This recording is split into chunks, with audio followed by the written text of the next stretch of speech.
Vamos aproveitar que temos aqui uma pausinha agora no campeonato na Premier League, que está ao rubro depois do empate do Arsenal frente ao Brentford, em casa do Brentford. O City segue apenas a 4 pontos, com ainda um jogo por jogar no Etihad entre os dois primeiros lugares.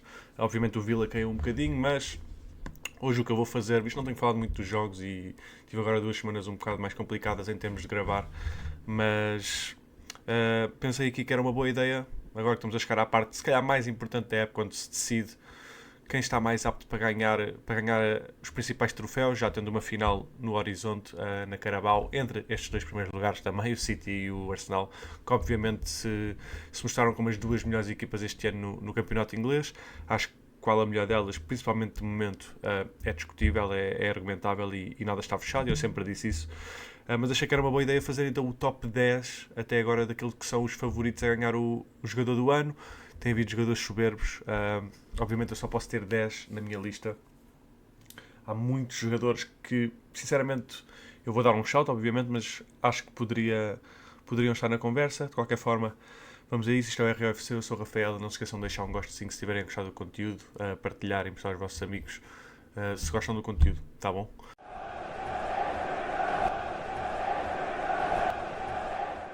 Antes de começar então aqui com a minha 10ª posição, quero dar aqui então os shouts do que falei na intro. Jogadores como o Saliba, como o Guerri, como o Timber, como o Reece James, Caicedo, Wharton, Igor Thiago, um Jai do Everton, está a ter uma grande época. O Jared Bowen, mais dois jogadores no West Ham que estão a ter boas épocas, apesar da desgraça que tem sido.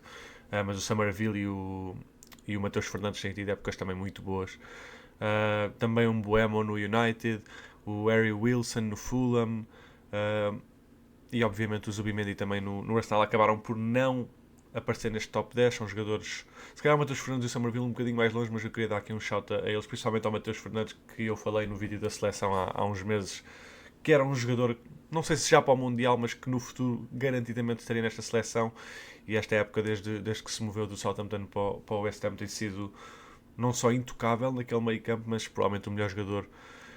Mas pronto, estes jogadores por pouco não entraram no meu top 10, mas lá está, foi o que eu disse. Só podem entrar 10 e é difícil fazer esta escolha. Claro que só seja que algum destes jogadores ou outros que eu me tenha esquecido possam estar no top 10 que não sejam aqueles que eu selecionei. Deixa a tua opinião nos comentários, diz-me aquilo que achas. Eu não estou certo, isto é apenas a minha opinião, não há uma resposta certa. Mas começando então, passamos aqui ao primeiro. Transferência de janeiro do Bournemouth para o Manchester City, Antoine Semenyo. Não só teve aquele início absolutamente ridículo nos Cherries, mas sinceramente, apesar de eu achar que o nível de performance não é o mesmo no City, mas lá está.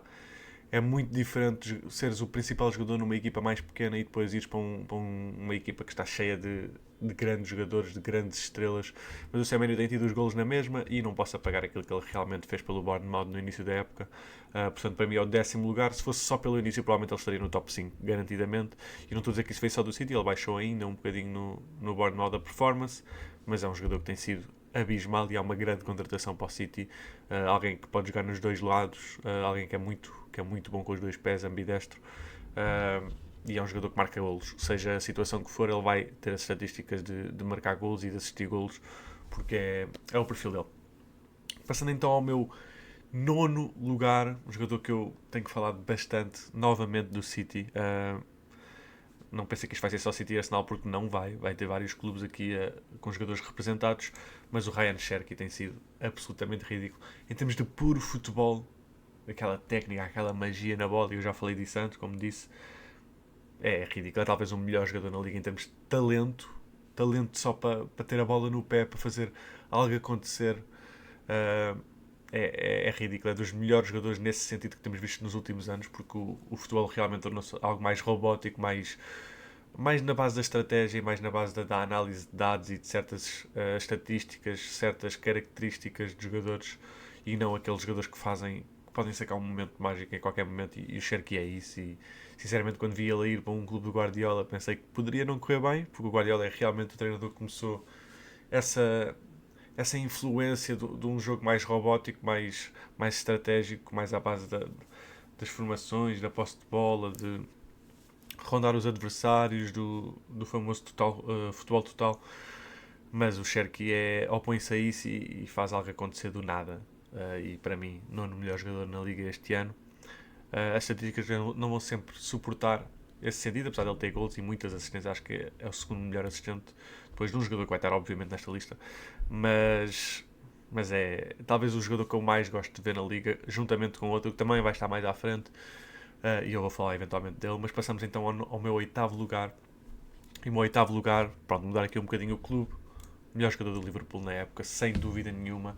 Podes achar que está muito atrás, mas se calhar vendo quem vem a seguir, é difícil argumentar contra isso, mas sem dúvida um jogador absolutamente ridículo.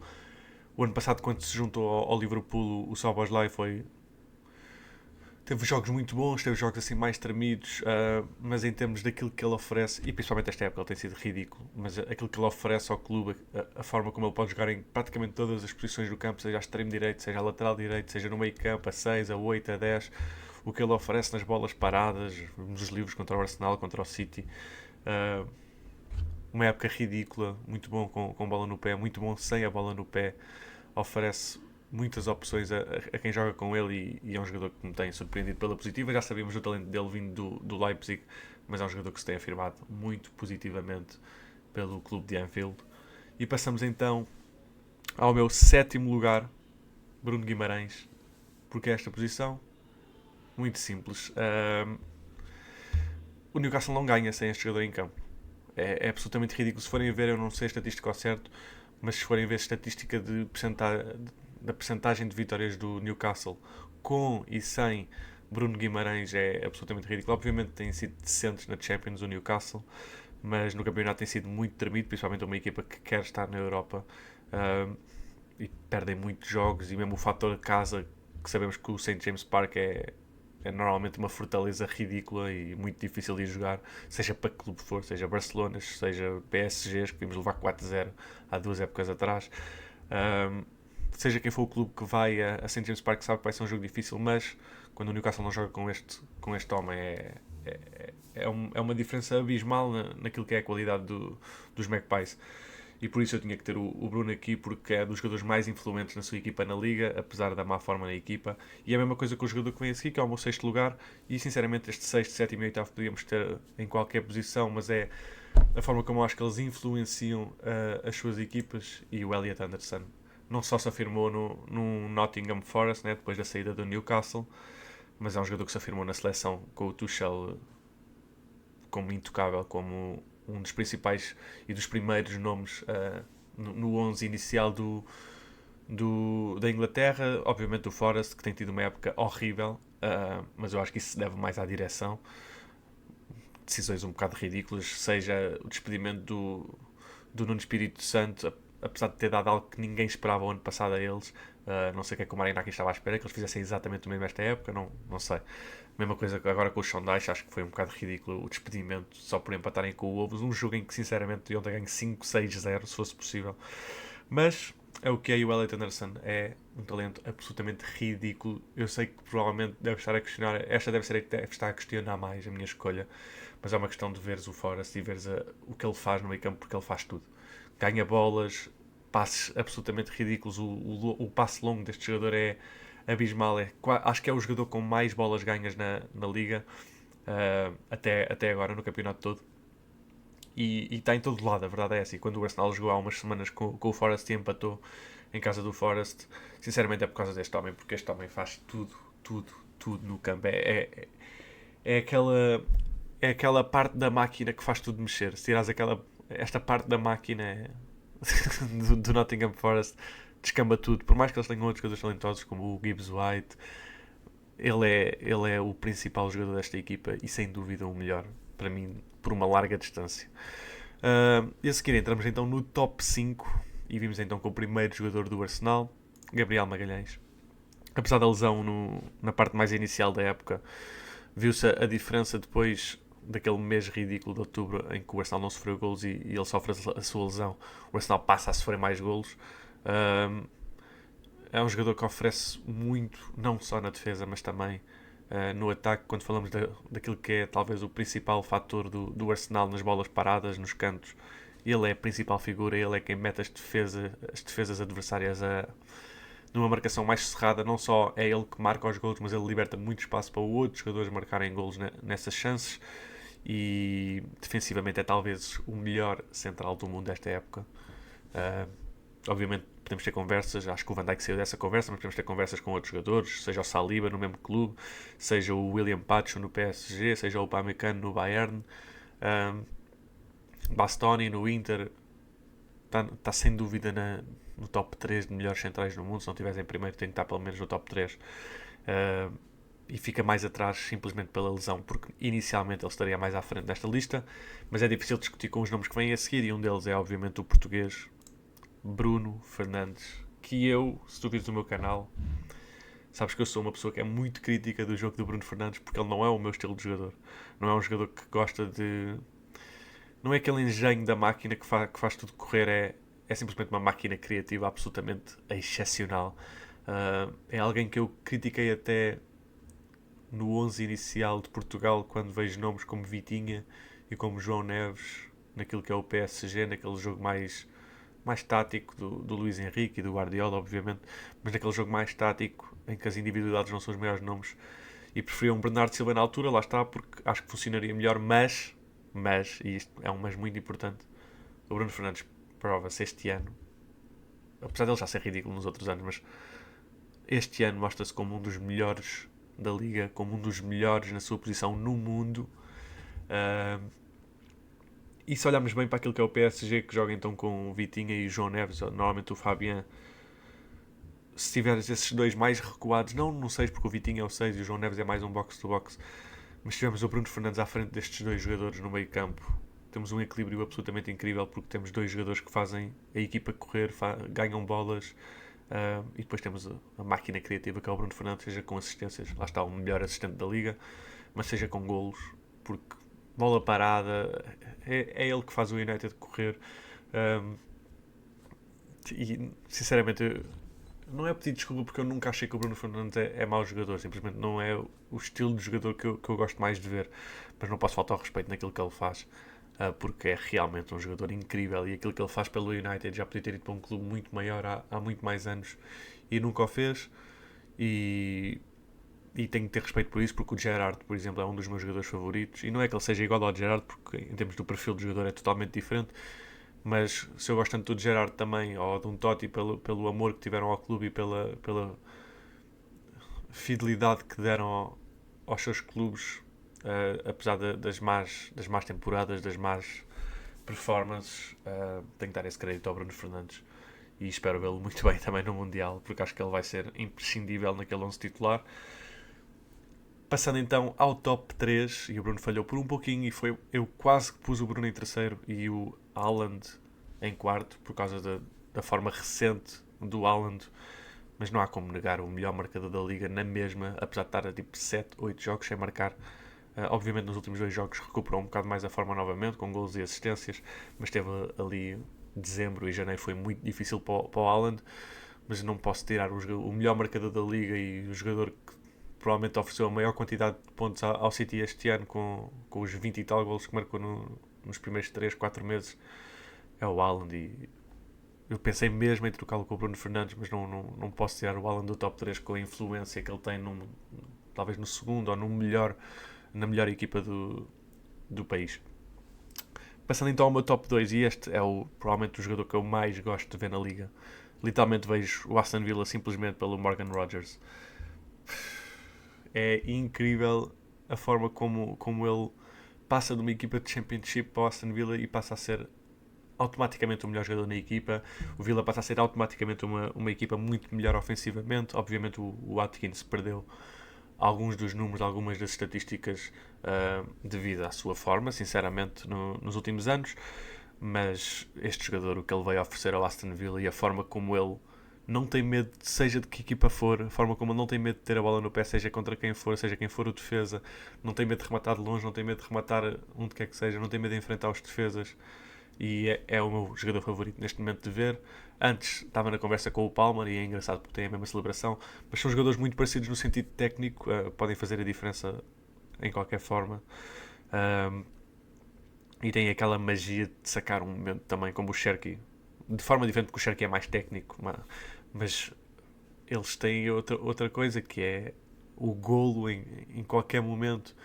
E o Morgan Rodgers, para mim, tem sido o segundo melhor jogador na época, carregando este Aston Villa para um lugar em que eles não deveriam estar. A verdade é essa, porque as performances da equipa em geral são muito carregadas pelo Morgan Rodgers à frente e pelo Camara, que nem sequer referi, mas o Camara também deveria estar na conversa, mas com a lesão também que teve agora, não jogando o resto da época, dificilmente entraria numa conversa destas.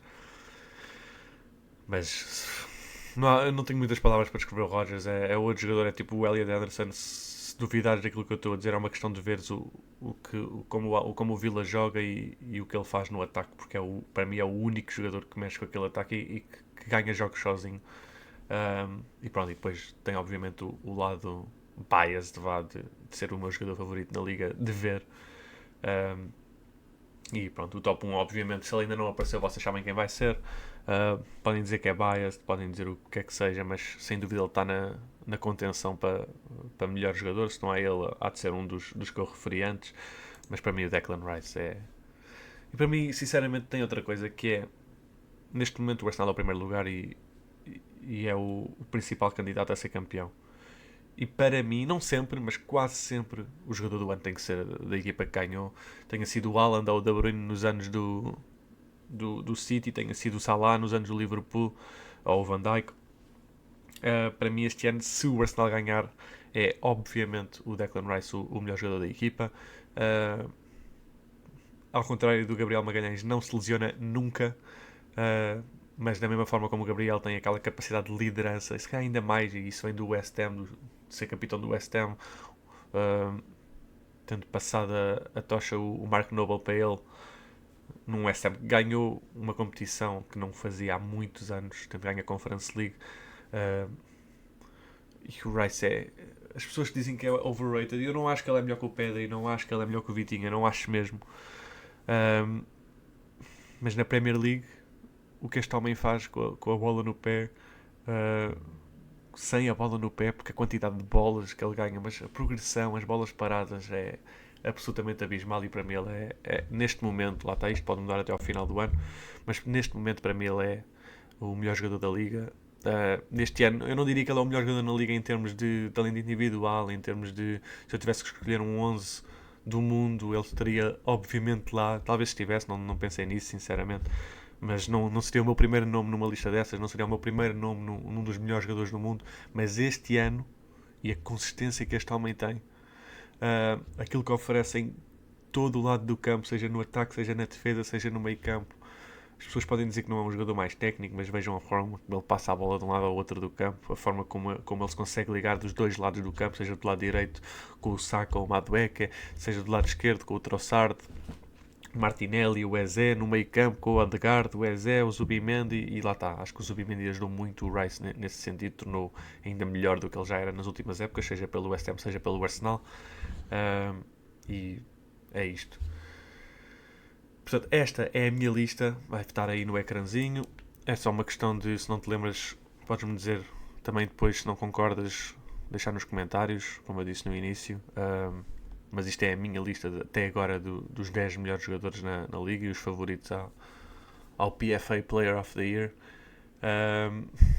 Mas pronto, foi mais um videozinho. Desculpem lá ter estado um bocado mais ausente. Se têm gostado do conteúdo e se gostaram dos vídeos, e obrigado já agora, porque o último vídeo que eu fiz foi o vídeo com mais visualizações, com mais gostos que eu tive até agora, e agradeço muito isso.